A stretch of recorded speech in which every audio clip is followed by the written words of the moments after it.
Hello बच्चों, welcome back to my channel mission IIT JEE. आज हमारे पास है लिमिट का एडवांस लेवल का 2016 में आया हुआ प्रॉब्लम। इसमें क्या बोल रखा है, let alpha beta belongs to capital R real number मतलब be such that limit x tending to zero x square into sine beta x upon alpha x minus sine x equal to 1 then find the value of 6 times of alpha plus beta.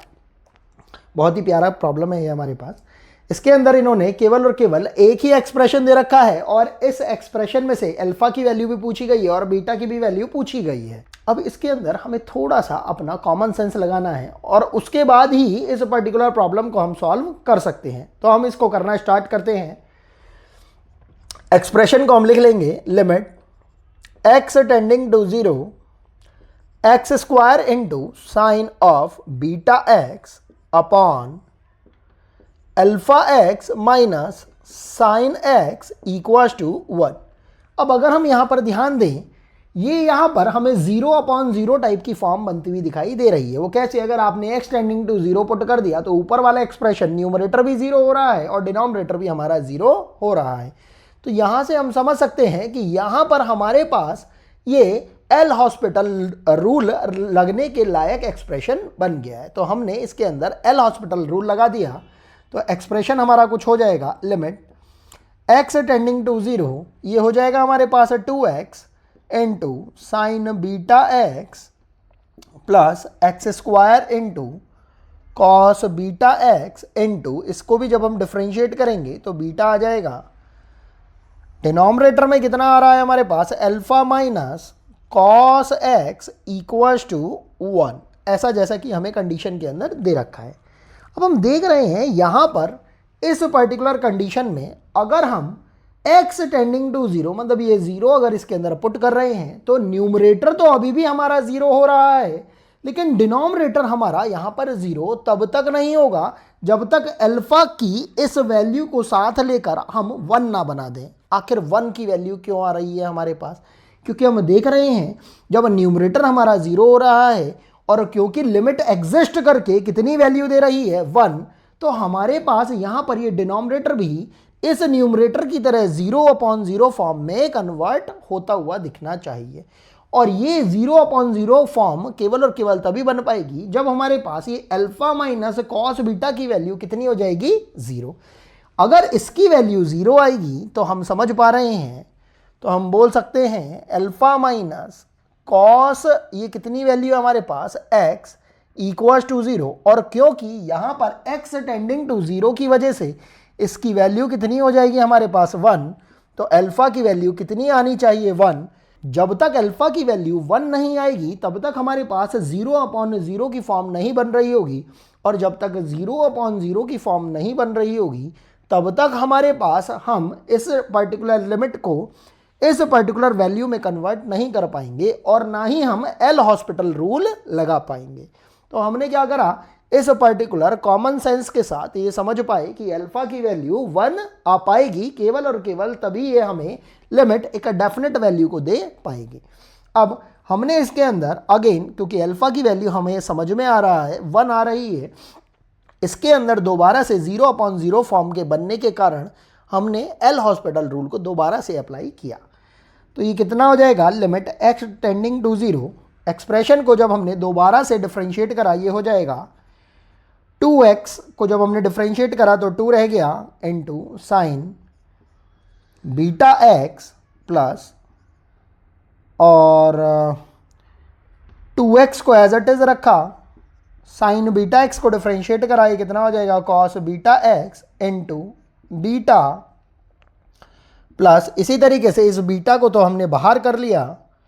और इसको जब हमने differentiate करा तो ये कितना हो जाएगा 2x into cos of beta x plus x square को एज इट इज रखा और ये कॉस बीटा एक्स हो जाएगा हमारे पास sine beta x into beta. और जब हम डिनोमिनेटर में देखते हैं, क्योंकि अल्फा की वैल्यू तो हमने 1 ले ली थी, इस पूरे के पूरे एक्सप्रेशन को लिमिट की फॉर्म में डेफिनेट वैल्यू दिलवाने के लिए, तो ये अल्फा की वैल्यू 1 हो जाएगी, तो जब हम इसे डिफरेंशिएट करेंगे तो 0 हो जाएगा, और cos x को जब डिफरेंशिएट करेंगे तो माइनस साइन x हो जाएगा, तो वैल्यू हमारे पास कितनी हो जाएगी, साइन x। ये किसके इक्वल चलती हुई आ रही है हमारे पास वैल्यू 1 के इक्वल। अब हम देख रहे हैं कि अब भी अगर हम इस लिमिट को अगर पुट कर रहे हैं तो भी हमारे पास ये 0/0 की टाइप बन रही है। तो हमें अगेन इसके अंदर एल हॉस्पिटल रूल लगाना पड़ेगा। एल हॉस्पिटल रूल के एप्लीकेशन के ऊपर इससे अच्छा प्रॉब्लम शायद ही हमको मिल पाएगा। तो हमने फिर से इसके अंदर एल हॉस्पिटल रूल को अप्लाई किया तो हम देख पाएंगे यहां पर एक्सप्रेशन, यहां पर जब हमने अप्लाई किया तो ये हो जाएगा हमारे पास twice of cos of beta x into beta plus, ध्यान से देखेंगे ये 2 और बीटा तो बाहर हो जाएगा हमारे पास, जो बच रहा है उसको डिफरेंशिएट करा, एक्स को डिफरेंशिएट करा तो कॉस बीटा एक्स आया और एक्स को एज इट इज रखा तो हमारे पास कितना आ रहा है माइनस का sign beta x into beta, और जब हम यहाँ की बात करेंगे प्लस बीटा टाइम्स ऑफ, ध्यान से देखेंगे जब हमने डिफरेंशिएट करा यहाँ पर तो 2 को एज इट इज रखा, x को डिफरेंशिएट करा तो कितना बचा cos of beta x plus, और जब x को एज इट इज रखा तो कॉस बीटा एक्स से हो जाएगा minus sign beta x into beta. हम देख पा रहे हैं इस तरीके से हो जाएगा। और इसके अलावा ये प्लस वाला भी हमारे पास वैल्यू बचा हुआ है, इसको भी हमने डिफरेंशिएट कर दिया। देखिए बीटा को हमने बाहर कर दिया और ये जो प्लस था इसकी जगह ये माइनस आ जाएगा। थोड़ी कैलकुलेशन लेंदी हो रही है लेकिन इसका मतलब ये नहीं है कि ये क्वेश्चन टफ है। बीटा को हमने बाहर कर लिया तो ये कितना हो जाएगा, एक्स स्क्वायर को डिफरेंशिएट करा तो कितना आया 2x, और साइन बीटा एक्स को एज इट इज रखा, और जब एक्स स्क्वायर को एज इट इज रखा तो साइन बीटा एक्स हमारे पास कितना हो जाएगा कॉस ऑफ बीटा एक्स, और बीटा की भी मल्टीप्लाई हो जाएगी। और इस पूरे के अपॉन में कितना आ रहा है हमारे पास कॉस ऑफ एक्स, और ये किसके इक्वल आ रहा है 1 के इक्वल। बहुत ही सिंपल सा तरीका था, हमने इसको डिफरेंशिएट करके देख लिया। अब अगर हम इसके अंदर लिमिट की वैल्यू को पुट कर रहे हैं तो 0/0 की फॉर्म नहीं बन रही है, और हम देख पा रहे हैं कि यहाँ पर जो लिमिट है वो एक डेफिनेट वैल्यू को दे रही है। तो हम क्या करते हैं, लिमिट की वैल्यू को इसके अंदर पुट कर देते हैं